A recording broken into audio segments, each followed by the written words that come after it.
அந்த களிமண் வந்து கையும் ரொம்ப சுத்தமாக இருக்கும். அப்படி பார்த்தீங்கன்னா ரொம்ப சுத்தமாகிக்கணும்.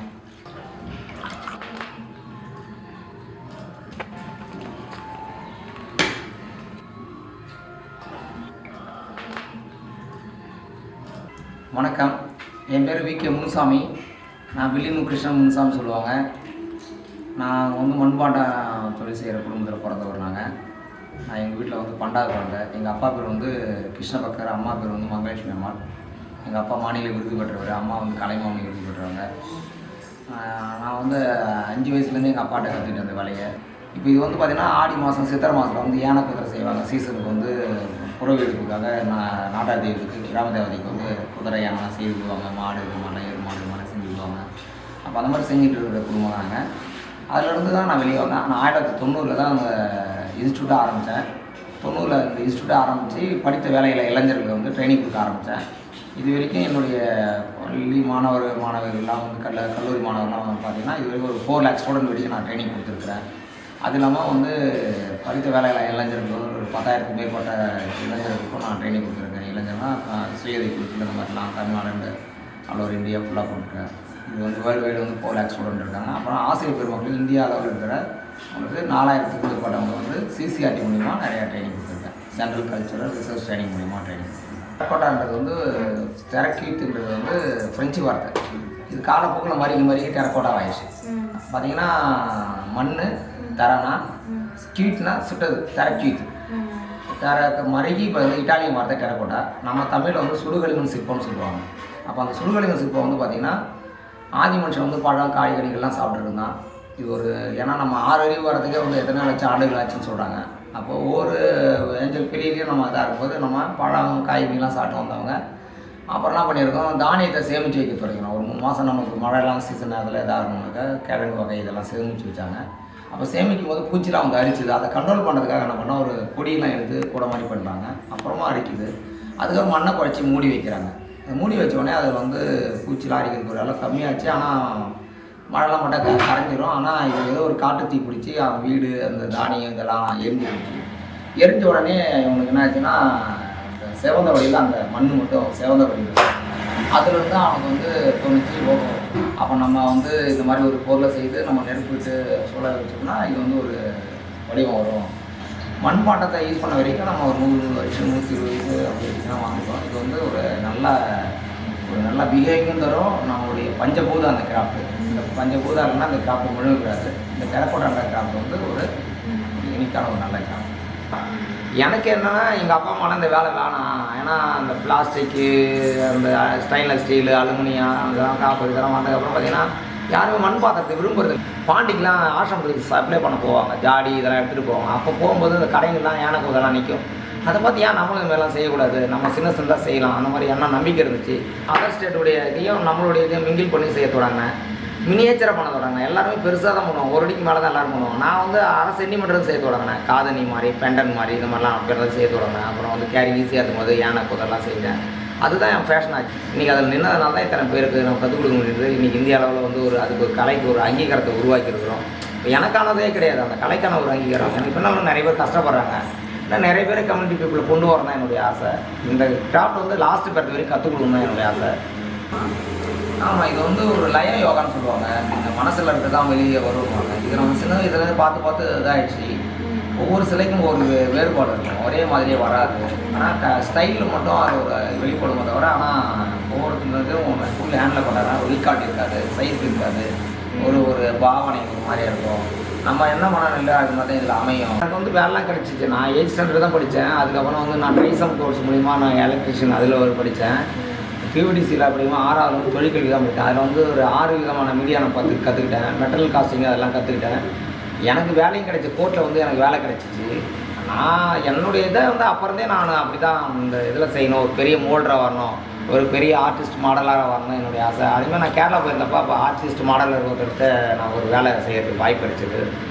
ஆரியநாத் ராஜேந்தர் சொல்லிட்டு அவர் மெடிக்கல் காலேஜில் டிசைனாக இருக்கார். அவர்கிட்ட இருந்தனால தான் இந்த அனாட்டமிலாம் நிறைய இருக்குது. நாங்கள் குடும்பமாக இதெல்லாம் வந்து அளவுடு இருந்தாலும் அங்கே போனதுக்கப்புறம் கண் எந்த அளவு இருக்கும், மூக்கு எந்த அளவில், வாய் எப்படி இருக்கணும், காது எப்படி இருக்கணும், நம்ம ஒரு பாடி அனாட்டமி எப்படி இருக்கணுன்றதை வந்து அவர்கிட்ட தான் கற்றுக்கிட்டேன். அதனால் எனக்கு வந்து இதில் வந்து நிறைய மாடர்னாக பண்ணணும், இப்போ எல்லா ஊர்லேயும் ஃபோக்காக ரொம்ப தான் இருக்கும். அதில் இன்னும் கொஞ்சம் நம்ம கொஞ்சம் ஃபைனாக கொஞ்சம் பண்ணி இது பண்ணால் தான் நம்ம ஒரு திரும்பி பார்க்க வச்சோம்.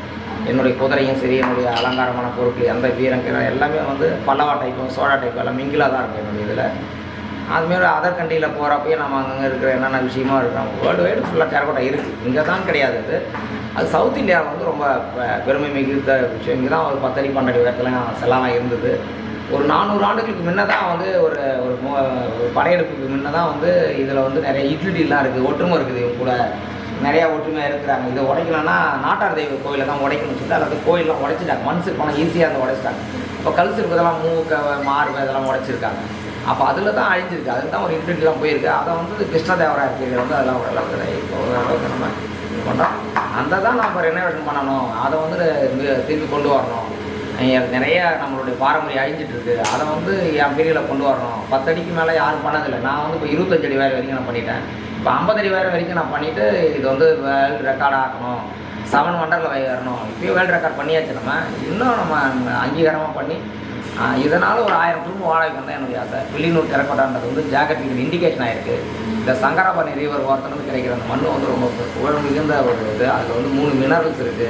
இந்த மண்ணில் இப்போ நம்ம அந்த மண் எடுத்து நான் செஞ்ச அந்த மண்ணில் வந்து அவ்வளோ அற்புதமான ஒரு பிள்ளை எடுத்து செய்கிறதுக்கு அவ்வளோ இதாக இருக்கும். எவ்வளோ மொத்தமாக செஞ்சாலும் வெடிச்சு போகாது. அதுக்கு வந்து நம்ம என்ன பண்ணுறோம், மொஹஞ்சதாரா, ஹரப்பா, பேசுகிறோம், சிந்து சமவெளி பற்றி பேசுகிறோம், கீழடி பற்றி பேசுகிறோம். அரிக்கிமலை பற்றி யாருமே நம்ம பேசுறதில்லை. ஏன்னா உலகத்திலே மிகவும் பழமையான நகரம் வந்து அரிக்கிமலை தான். இங்கேருந்தா ராஜராஜ சோழனே இங்கேருந்தா வந்து வணிகத்துக்கெல்லாம் ஒரு கப்பலில் போயிருக்கிறாரு. நிறைய கம்போடியா மற்ற நாடுகளில் நிறைய நாடுகளில் வந்து ஒரு கோயில் கட்டி கொடுத்துருக்குறாரு. நான் பக்தவச்சலம் தான் தமிழ் ஆசிரியர் எனக்கு. அவர் தான் வந்து 8வது படிக்கும்போது அவர் 6வது 8வது வரைக்கும் எனக்கு கிளாஸ் எடுத்தார்.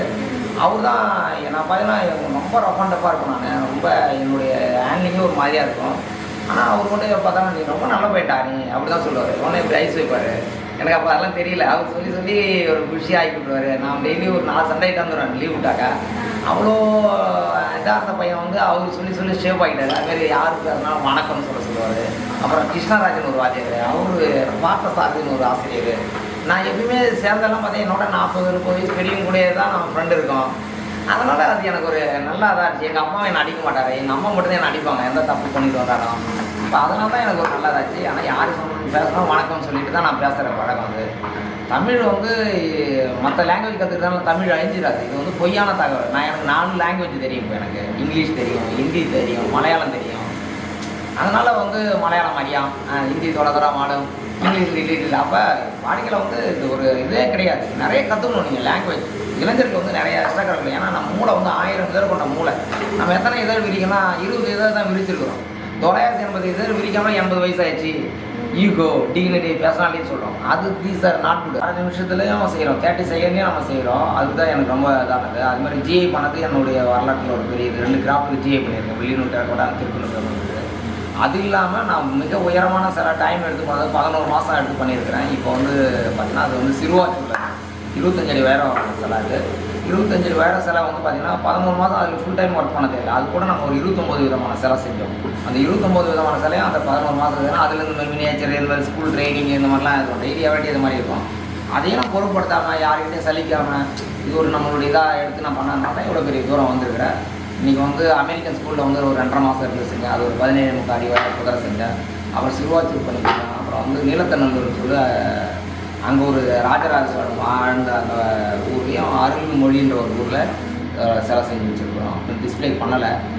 இப்போ இந்த சிறுவாச்சூரில் வந்து 28 வரைக்கும் பண்ணிட்டாங்க. அதுதான் என்னுடைய இது. அமெரிக்கா மியூசியத்தில் இருக்குது இன்றைக்கி ஒரு என்ன வச்சு இப்போ ஃபோட்டோலாம் போட்டு நான் ஏஐயில் வந்து நிறையா என்னை பற்றி ஃபோட்டோ வரைஞ்சி அனுப்புகிறாங்க. நான் மனுஷன் செய்கிற மாதிரி செய்கிறாங்க, மெட்டலில் பண்ண மாதிரி. அது வந்து என்ன இருந்தாலும் இந்த மேனுவல் ஒர்க்குக்கு இன்னும் உலகம் டிமாண்ட் இருக்குது. இன்றைக்கி என்னால் இதெல்லாம் வரைஞ்சி போயிருக்கு. இது ஒரு Y2K வந்தப்போ 2000 ஆண்டு உலகம் அழிஞ்சிரும், நான் கம்ப்யூட்டர் ஆயிரும் அப்படின்னு சொன்னாங்க. எப்போ வேணாலும் இது வந்து இன்ஃபர்மேட் டெக்னாலஜி தான். இது வந்து ஒரு நம்ம டெக்னாலஜி வந்து ஒரு 10% வேணால் நம்ம வச்சுக்கலாம். 90% நம்மளுடைய உழைப்பு இருக்கும். எக்ஸ்ட்ரா கரப்பில் வெயிட் கற்றுக்கணும். இது எல்லாமே நம்ம வந்து இந்த உலகத்தில் இருக்கிற சோம்பேறி ஆக்கிற ஒரு விஷயம் தான். ஏதாவது ஒன்று கற்றுக்கணும். ஒரு மியூசிஷியனாக நீங்கள் இருக்கலாம், ஒரு வீவராக இருக்கலாம், அதில் ஒரு ஜுவல்லரி பண்ணுறவராக இருக்கலாம், ஏதாவது ஒரு கலைஞராக இருக்கலாம், ஓவியம் வரையலாம். நீங்கள் எக்ஸ்ட்ரா கரப்பில் வெயிட் இருந்தால் தான் இந்தியா வந்து ஒரு மிகப்பெரிய பாரம்பரியம் பழமிக்க நாடு. அப்படின்னா வள்ளுவர் அருள் இல்லாதவருக்கு அவ்வுலகில்லை, பொருள் இல்லாதவருக்கு இவ்வுலகில்லைன்னு சொல்கிறார். ஆனால் இந்த வந்து தப்பாக அந்த பொருளை அவங்க புரிஞ்சுட்டு இருக்காங்க எல்லாருமே. நம்ம உடம்பு நல்லா தெம்பாக இருக்கும்போது, நல்லா இதாக இருக்கும்போது, உழைக்கும் போது நிறைய பொருளை ஈட்டி, அந்த பொருளை நமக்கு தேவையானதை வச்சுக்கிட்டு மற்றவனுக்கும் பகிர்ந்தளிச்சு, அதனால் கிடைக்கிற அருளால் இந்த உலகத்தில் பேரின்ப வாழ்க்கை வாழலாம்னு சொல்கிறார். அப்போ தான் சொர்க்கம்னு ஒன்று உங்களுக்கு வாழணும், சொர்க்க வாழ்க்கை வாழ முடியும். அந்த சொர்க்க வாழ்க்கை வந்து எங்கே கிடைக்கணும், இங்கே தான் இருக்குது. சொர்க்கன்றது நம்ம இறந்ததுக்கப்புறம் எப்படி யாருக்கா தெரியுமா எங்கே நம்ம சொர்க்க வாழ்க்கை. அப்போ இந்த சொர்க்கமான வாழ்க்கையை வந்து நீங்கள் இந்த மாதிரி ஈகோ, டிகினிட்டி, கோபம், அது இதுன்னு குரோதம் இதெல்லாம் பண்ணிக்காமல் சொர்க்க வாழ்க்கை வாழ்க்கை தான் வள்ளுவரும் சொல்லிடுறார். வள்ளுவர் பிறந்தவங்க அதான் சொல்லியிருக்காரு. எல்லாரும் ஒன்றும் எல்லா குழந்தையும் நல்ல குழந்தைங்க தான். நம்ம இருக்கிற சூழல் தான் நம்ம மாற்றுது. இந்த மாதிரி நல்ல ஒரு விஷயத்தை வந்து இளைஞர்கள் எடுத்துகிட்டு நல்ல ஒரு ரோல் மாடலாக வாழணும் தான் என்னுடைய ஆசை.